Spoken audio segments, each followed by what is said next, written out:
Voilà, on va se taper une petite photo. Voilà, voilà. Selfie. Une selfie. Sachez vraiment que je travaille dans des conditions très difficiles. Mais c'est pas grave, t'es obligé de travailler. T'es obligé d'être avec nous. Parce que... Voilà. Allez. Sourire. Mado, dindi sa portable bu yow. Sourire. Mado, sa portable. Mado, poussez. Sourire.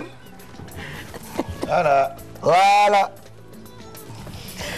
À tout à l'heure. Léa, à tout à l'heure. Léa, à tout à l'heure. Léa, à tout à l'heure. Léa, à tout à l'heure. Léa, à tout à l'heure. Léa, à tout à l'heure. Léa, à tout à l'heure. Léa, à tout à l'heure. Léa, à tout à l'heure. À tout à l'heure. À tout à l'heure. À tout à l'heure. À tout à l'heure. À tout à l'heure. À tout à l'heure. À tout à l'heure. À tout à l'heure. À tout à l'heure, à tout à l'heure, à tout à l'heure, les yo. Alors d'abord, hier, on avait décrété que toute cette semaine, ce sera une semaine de folie. Voilà. Ex moo defoon pétition et que tout le monde avait signé ci papier bu mu ñu yónnee. Et en plus de ça, hier, on a fait beaucoup de folie. Tey deuxième jour bi, la promesse avec Bijou, c'était on devait essayer de s'habiller comme si on était dans les années 60, 50, tout ça. Alors à l'époque, la tendance c'était afro. On n'a pas de chemise cintrée, ni de padef, ni de tête de nègre comme on appelait les chaussures à l'époque. Mais on s'est débrouillé ce matin avec nos perruques. Regardez cette tendance. Pourtant, à l'époque, hein, quand je vois Adama Paris parler de ouais, nappy, tout ce qui s'ensuit, même les mecs, les hommes, ils faisaient ça à l'époque. Donc ce matin, on s'est réveillé avec cette folie-là des années 50 ou 60. Voilà. Alors chez vous, si vous voulez, faites des folies, hein. Et envoyez-nous des photos. Et puis envoyez-nous vos photos, pourquoi pas. Et puis il fallait voir Mado quand elle me coiffait tout à l'heure. Dama jékki-jékki ne ko Adja baax na. En plus, c'est ce qu'elle m'avait prêté. C'est ce qu'elle m'avait prêté. Parce que Yacine était derrière, ñëwul woon pour maquiller ma, donc moi j'étais en train de faire comme les filles. Regardez, voilà, c'est ce que je faisais. Et franchement, hein, baax naa nii wala baax na wala baaxuma. Et non, une semaine de folie, hein. Après vous allez vous rendre compte que de temps en temps faire des folies dafa neex, hein. Ben oui, hein? Voilà. Kouthia dafa dof lu rek di nga xam ne ñoo la gën a graaw dans nos émissions. Voilà, dañu bëgg a défier Kouthia. On a très envie de défier Kouthia. Est-ce qu'on va gagner bu ñu defee une semaine durant tous les jours benn folie? On verra. Est-ce que ci juróomi fan dinañu yëngal Kouthia? Man sama masque dama ko abale moi c'est ça. Dama abale sama masque waaye mun na ko tekki Alfi. Et pourquoi pourquoi les masques pour vous? Pourquoi ça c'est lui qui nous a acheté ça comme cadeau, Excides. Oui. Il voulait nous faire manger dans les années 80. Voilà, tu sais, c'était les années folles avec des fêtes tout le temps. Voilà. Donc nous sommes en bal masqué sur le plat. Moi pour les années pour Aix, pour les années 60, je me suis pas épilée. Voilà. Non, mais elle avait une touffe, elle voulait connaître ça parce que les gens s'épilaient pas encore, tu vois. Voilà. Mais non, on l'a retenu. D'accord. Voilà, léegi yéen sama poudre bi du dañ 24 heures. 24 heures. Ouais. C'est pas vrai. Si, c'est ay poudre yu bees la en fait. De 24 heures. En fait, loolu taxoon ma ko doon essayer dindi balaa muy coller sa yaram parce que day intégrer sa corps. Vas-y. Poudre bu bees la bu ñu defal bu mu génnee. Alors si jamais tu enlèves ta perruque, tu vas pas te reconnaître, donc du coup tu es obligé de rester avec ta perruque. Ce qu'on va faire, après je règle ce problème avec toi parce que c'est toi qui m'as remis tout ça.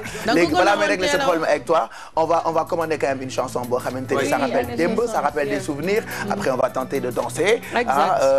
Les années d'époque. Alors on se rappelle de Doudou Sow ah Doudou Sow woyoon na jamonoy tête de nègre Wadada obligé tout ça. Alors on va mettre cette chanson après nous aussi on va essayer d'entrer toujours dans cette mouvance des années 50 60 au Sénégal ak ce qui se passait exactement dans plusieurs coins du monde ah Wadada obligé le tudd c'est parti ex moo ko gën a mën. ñu dem maa aussi yokkal ñu xool. ah ñu Wadada tuuti waaw ayca. Allez Alfie.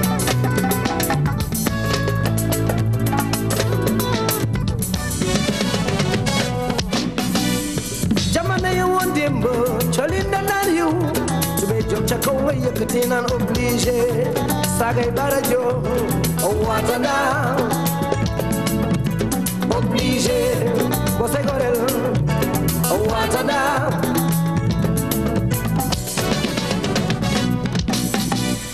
jamono ya woon démb colin da naan yiw tubéy jóg nga yëkkati ba ca kaw naan obligé Malick Yama Diop waatana Modou Ndiaye obligé waatana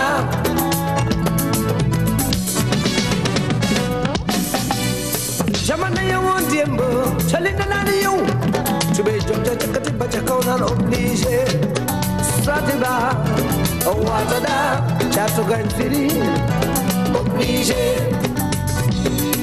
Papis waatana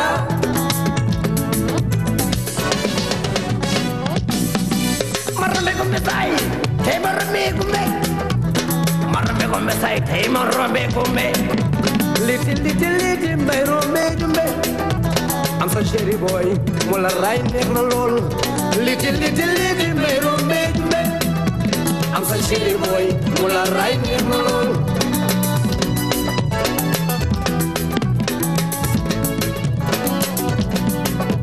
Hey marame kumbe sai, hey marame kumbe. Marame kumbe sai tei marame kumbe Little mbay rombe kumbe Am sa chéri boy mula ray neex na lool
Pour 24 heures. Non, de 24 heures quand même. 24 heures. Mais non, c'est spécialement conçu pour ça. Viens, tu m'aides s'il te plaît à enlever ça. Voilà, aide-moi. Voilà, aide-moi à enlever ça. Poudre bi nii dañ ko defar pour ñi nga xam ne dañuy liggéey ci naaj beeg yooyu. Pour mu bañ a deñ pendant 24 heures. ngay tenir kon ce qui veut dire que demain lay dañ. waaw heure bi. Non. Mais c'est pas grave, tu es beau comme ça.